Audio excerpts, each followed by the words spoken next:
अधूरी खुशियाँ। आज फिर से खाना बनाते बनाते कोमल का हाथ गर्म तवे से लग गया और एकदम से उसके मुंह से चीख निकल पड़ी। उसकी आवाज सुनकर सासू माँ मीना जी दौड़कर आई। क्या हुआ बहू, तुम ऐसे क्यों चिल्लाए? वो माँ जी, मेरा हाथ गर्म तवे को छू गया, इसलिए, हड़बड़ा कर कोमल ने कहा। सासू माँ ने गैस बंद की और कोमल को अपने साथ कमरे में लेकर गई और उसके हाथ पर प्यार से दवाई लगाने लगी।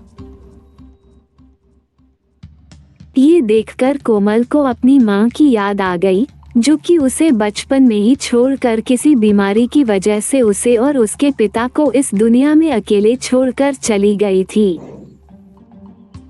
अपनी नई नवेली बहू की आंखों में आंसू देखकर मीना जी से रहा नहीं गया। बहुत दर्द हो रहा है क्या बेटा?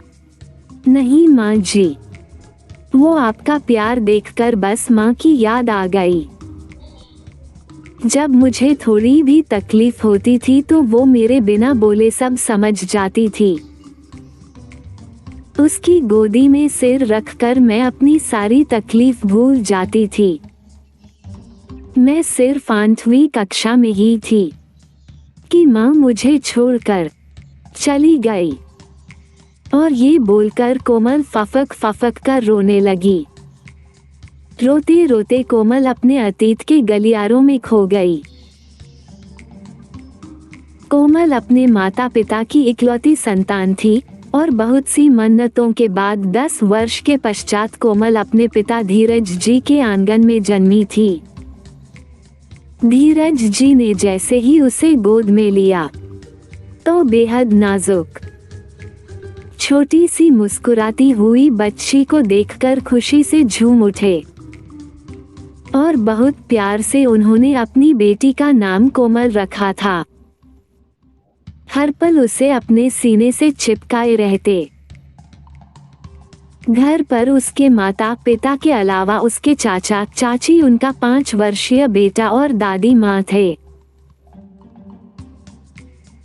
कोमल के माता पिता तो उसके आने से बेहद खुश थे, लेकिन दादी माँ ने बिना सोचे समझे उसकी माँ को ताना मार दिया। एक तो इतने साल इंतजार करने के बाद बच्चा जनी है और वो भी लड़की, जो कि सर का बोझ ही रहेगी। उनकी ये बात सुनकर कोमल के पिता गुस्से से कहने लगे, माँ, मेरी बेटी के लिए मैं किसी से एक शब्द भी नहीं सुनूंगा। ये मेरे दिल का टुकड़ा है। आगे से इसके बारे में कुछ भी बोलने से पहले एक बार जरूर सोच लेना। खैर, समय अपनी रफ्तार से चलता रहा। कोमल की माँ उसके जन्म के बाद से काफी शारीरिक कष्टों की वजह से अक्सर बीमार रहने लगी और इसी वजह से जब कोमल 8वीं कक्षा में थी तो उसकी माँ उसे छोड़कर हमेशा के लिए भगवान के पास चली गई। माँ के मरने के बाद कोमल की दादी ने उसके पिता धीरज जी के ऊपर दूसरा विवाह करने का दबाव डाला, लेकिन धीरज न ही अपनी पत्नी की जगह किसी को देना चाहते थे और न ही अपनी बेटी के लिए सौतेली माँ लाना चाहते थे। जब धीरज ऑफिस चले जाते तो कोमल की चाची उससे घर का कामकाज कराने लगी। दादी तो उसे वैसे ही पसंद नहीं करती थी, इसलिए वो सिर्फ अपने पोते को ही प्यार करती। कोमल से उन्होंने कोई वास्ता नहीं रखा।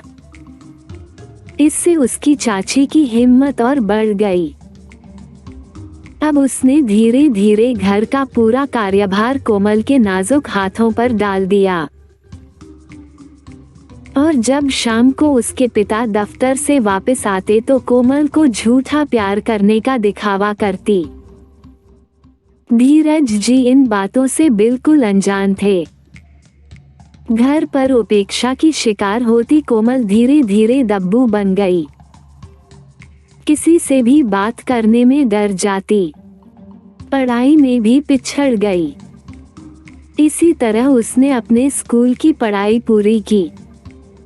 तभी एक दिन उसके पिता ने कहा, कोमल बेटा, मैंने तुम्हारा दाखिला एक बहुत अच्छे कॉलेज में करवा दिया है।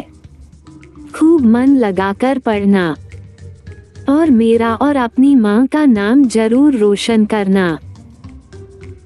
कोमल अब कॉलेज जाने लगी, लेकिन नए दोस्त बनाने और बातें करने में हिचकिचाती थी। लेकिन उसके पिता कदम कदम पर उसका हौसला बढ़ाते रहते थे।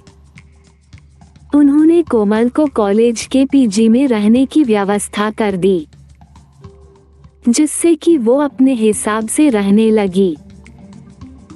जब भी कोई परेशानी होती तो उसके पिता की कई बातें उसका मनोबल बढ़ा देती। पढ़ाई पूरी होने के बाद कोमल की एक बड़ी कंपनी में नौकरी लग गई,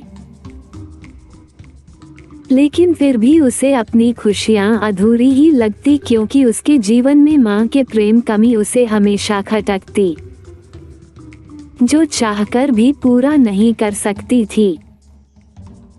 फिर एक दिन उसके साथ काम करने वाले मयंक ने उसे शादी के लिए प्रपोज किया।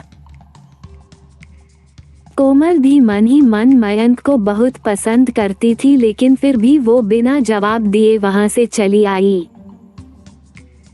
घर आकर उसने अपने पिता को मयंक के बारे में बताकर पूछा, पापा, क्या मैं मयंक को हाँ कह सकती हूँ? ये सुनकर उसके पिता खुश हो गए और अपनी सहमति जताकर पूछा, ऐसी क्या खास बात है मयंक में जो तुम्हें वो पसंद आया? पापा, जब भी मैं परेशान होती हूँ तो मयंक आपकी ही तरह हमेशा मेरा हौसला बढ़ाता है और मैं अपना काम बेहतर तरीके से कर पाती हूँ। सिर्फ यही एक वजह है। और फिर उसके पिता कोमल और मयंक की धूमधाम से शादी करा देते हैं।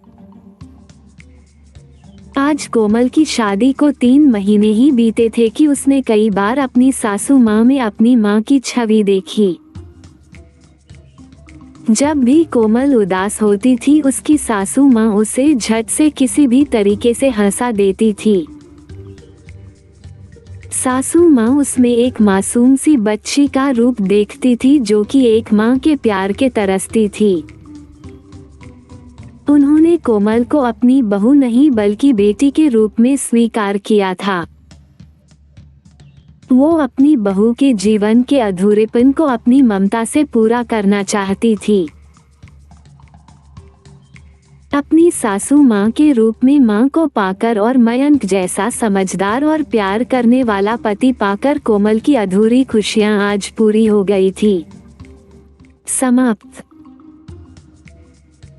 हमें आशा और विश्वास है कि शायद आपको मेरी स्टोरी वीडियो अधूरी खुशियाँ पसंद आई होगी, तो आप इस वीडियो को लाइक, शेयर और सब्सक्राइब जरूर करें।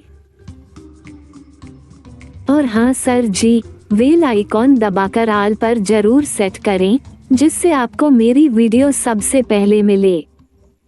धन्यवाद। मेरा ये चैनल सब्सक्राइब करें और मेरे हर अपडेट आपको मिले, इसके लिए बेल आइकन जरूर दबाइएगा। आप सभी को मेरी ढेर सारी शुभकामनाएं।